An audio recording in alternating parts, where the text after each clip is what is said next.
You ever see your whole life collapse in slow motion, like one of those cheesy Hollywood disaster scenes? Except instead of meteors and explosions, it's just your wife in a cheap motel with a guy from her office? Yeah, that was me. Only difference is, in my version, the soundtrack in my head was some old country breakup song, and the smell was less end of the world and more stale takeout and bad cologne. That was the moment I realized marriage wasn't about in sickness and in health. It was about who could lie more convincingly while keeping a straight face. People talk about betrayal like it's some poetic thing, like Shakespearean tragedy. Let me tell you, betrayal is just standing in a parking lot at 1 a.m., holding your phone, debating if you should record or set the whole building on fire for revenge. But before you think I'm some bitter lunatic, let's rewind, because the truth is way messier and maybe a little funnier than you'd expect. See, 3 days earlier, she told me she needed space. Not the kind with stars and rockets, though honestly, I wish she'd taken a one-way ticket to Mars. But emotional space. Said she was going to stay at her sister's place to reflect. Reflect on what? The toxic love we'd been living in? Our mismatched Netflix preferences? How she could cheat without me finding out? I didn't ask, because in my family, you don't interrogate someone when they're holding a box of their stuff and wearing sunglasses indoors. You just nod like you understand and pray the drama doesn't turn into a Lifetime movie. But here's the thing. My gut didn't buy it. Maybe it was the way she said, "I'll text you" instead of "I'll call you." Or maybe it was the sudden, almost Olympic-level effort she put into her hair and makeup before going to spend time with family. Women, in my experience, don't contour for quality sister bonding unless there's a photographer involved, or another man. And sure enough, my little conspiracy theory brain started spinning. I imagined all kinds of ridiculous scenarios. She's part of a secret spy ring. Her sister is actually the code name for some underground cheating network. Or maybe, just maybe, her coworker Jeff, the guy who just happens to know her coffee order and her favorite childhood movie, was involved. I played it cool. You know, the way a man does in a romantic comedy before everything goes sideways. I went to work, ate sad sandwiches, pretended to care about fantasy football updates from my buddies. But every time my phone buzzed, I felt like I was being handed a clue in some twisted scavenger hunt. Then, on the third night, the text came. Staying another night at Sis's, need more time. My instincts screamed louder than a reality show reunion episode. So I did what any rational American man in a crumbling marriage fueled by betrayal and caffeine would do. I grabbed my keys, my phone, and the leftover cold pizza and decided to verify her location.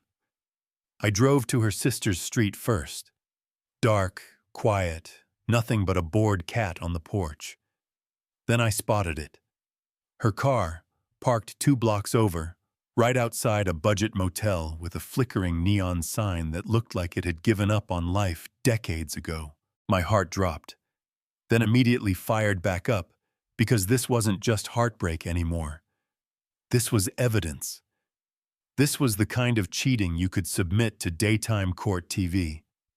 I parked far enough away to avoid suspicion because my family taught me 2 things. Always bring pie to a potluck, and never get caught too early when you're about to blow up someone's life. I watched her laugh, as she stepped out of the motel room wearing his hoodie, his arm around her waist like he owned stock in her bad decisions. That was the moment the word revenge lit up in my brain like the Vegas Strip. You might think I charged in, threw punches, made a scene. Nope. I just sat there, filming, grinning like a villain in a telenovela. Because in my America, revenge isn't about yelling. It's about making sure the fallout is so thorough, so cinematic, that the guilty party wishes they'd just moved to another state instead. And trust me, I was just getting started. Here's the thing about revenge. Movies make it look like some quick, fiery explosion of justice. But real-life revenge, the good kind, is slow-cooked, like a Texas brisket. You don't just barge into a motel room and yell, "Gotcha!" That's rookie stuff. You marinate it. You let it simmer until the smell of betrayal fills every corner of their life. I went home that night without saying a word, but my brain was already drafting a playbook. Not just any playbook, the Super Bowl of marital payback. First step? Evidence. In America, without receipts, you're just a guy ranting on Facebook.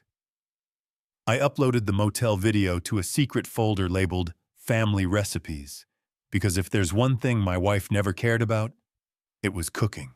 Next, I dug through our shared photo albums, pulling every smiling picture of us and tagging the exact dates she claimed to be working late.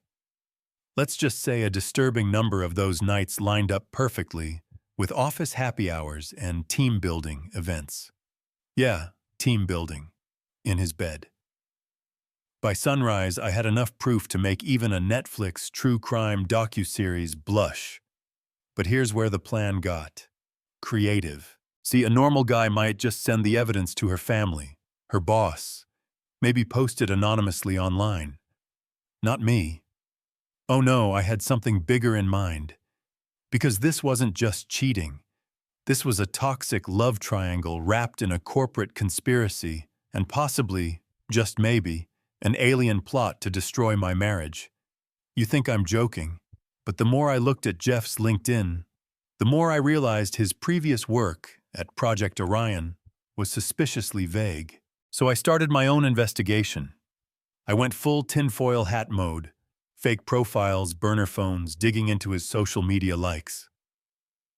Turns out, Jeff's been in 3 different workplace romances in the past 5 years, each ending in chaos. If there was an Olympic sport for betraying coworkers, this guy would have gold medals lined up on his mantle. My toxic love story wasn't his first rodeo. Then came step 2, infiltration. I accidentally ran into her sister at a grocery store. Poor woman didn't know whether to hug me or run, but I laid it on thick. Told her I was worried about my wife, that I just wanted our family to heal. The guilt worked. By the end of the conversation, she was telling me things she swore she'd never repeat. Turns out, the sister had her own theory, that my wife wasn't just cheating for fun, but that she and Jeff had been planning to quit their jobs, take my money, and move to Florida to start some kind of wellness retreat. Florida. The final insult. Now, for those of you outside the States, Florida is basically the Bermuda Triangle of bad decisions.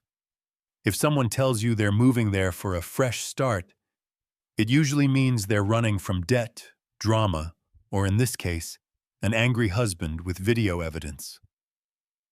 Armed with this intel, I crafted my masterpiece. I sent anonymous tips to HR about inappropriate workplace conduct, complete with time-stamped motel footage. I mailed a "congratulations on your engagement" to card to Jeff's parents with a printout of the motel reservation under his name. And for the grand finale, I reserved a billboard. Yes, a billboard. On the main road to her office that read, "Hey Jeff," and her name. "Thanks for making my marriage exciting again." You might think I was going too far. But remember, in toxic love, the drama doesn't end when the relationship does. It lingers. It becomes folklore. And I wanted ours to be the kind of betrayal people whispered about in the break room for decades. The best part? I hadn't even confronted her yet. She had no idea the hurricane of payback heading her way. She was probably still wrapped in his hoodie, sipping bad motel coffee, thinking she was in control. But in my family, we have a saying, never start a fight you can't finish. And if you do, Make sure you don't have a return address. By the time my plan was in motion, I wasn't even mad anymore. I was entertained. This had gone beyond heartbreak. It was theater. It was performance art.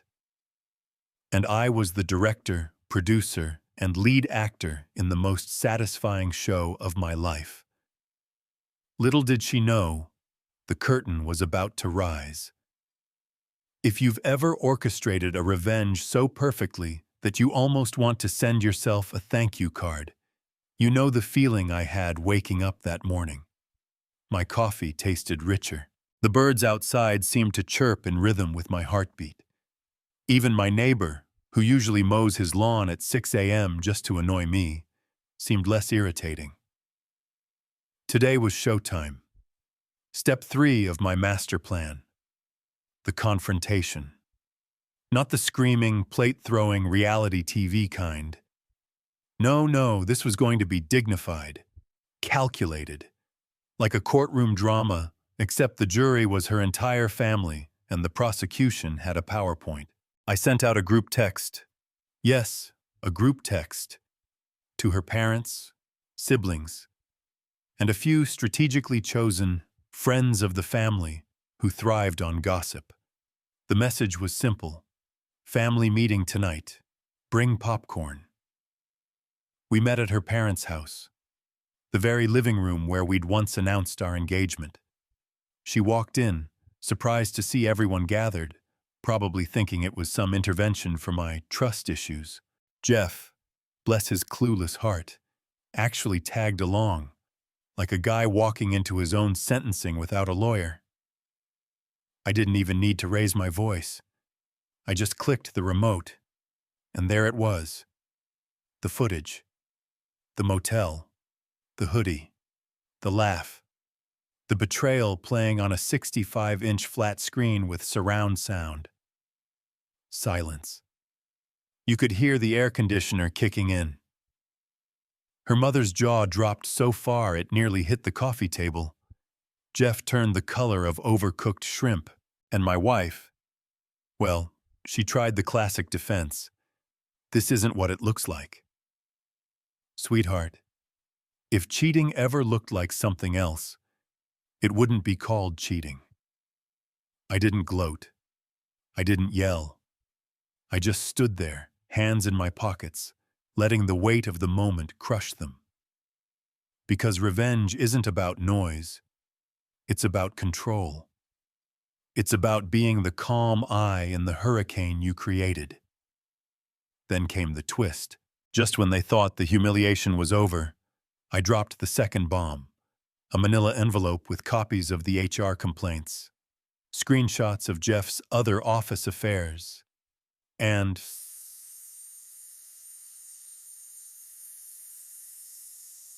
my personal favorite, the signed contract for that Florida wellness retreat they'd been planning to fund with my money. Oh, and the billboard photo. Can't forget the billboard. Her dad, a man who once threatened to break my jaw if I ever hurt his daughter, turned to her and said, "I raised you better than this." Jeff mumbled something about misunderstanding and stress at work, but the damage was done. HR would be calling in the morning. The retreat was dead. The cheating duo was officially the most infamous gossip topic in the family, possibly in the whole neighborhood. And me? I walked out without another word. Didn't slam the door. Didn't look back. Just slid on my sunglasses like a character in one of those over-the-top cop movies. Because in my America, you don't linger after a victory. You leave before anyone can ask you to clean up the mess. The weeks that followed were glorious. My lawyer called to say the divorce was proceeding faster than expected, thanks to the mountain of evidence. Friends who hadn't texted me in months suddenly wanted to grab a beer and hear the full story. Even strangers online, courtesy of some anonymous uploads, started calling me the billboard guy. Jeff lost his job. My wife moved in with her sister. The same sister who now wouldn't make eye contact at the grocery store. But here's the real kicker. I didn't feel empty after it was over. They say revenge leaves you hollow, but honestly, I felt lighter. Like I'd dropped the dead weight of a toxic love that had been poisoning my life for years. Betrayal had given me clarity. Cheating had given me motivation. And family? Well, family had given me the perfect stage for the most satisfying finale in marital history. Sometimes, I think about what would have happened if I'd never followed my gut that night. If I'd just kept believing the sister's house story, I might still be living in that slow-burn misery, thinking I was in a love story instead of a crime scene. Instead, I got to write my own ending, part legal thriller, part dark comedy, part cautionary tale for anyone who underestimates a man with a camera, a plan, and nothing left to lose. Now, when people ask me if I'd ever get married again, I just smile and say, only if the prenup includes a clause about motel surveillance. Because in a world full of betrayal and bad coffee, you learn to protect yourself, and maybe, just maybe, enjoy the art of a well-executed revenge.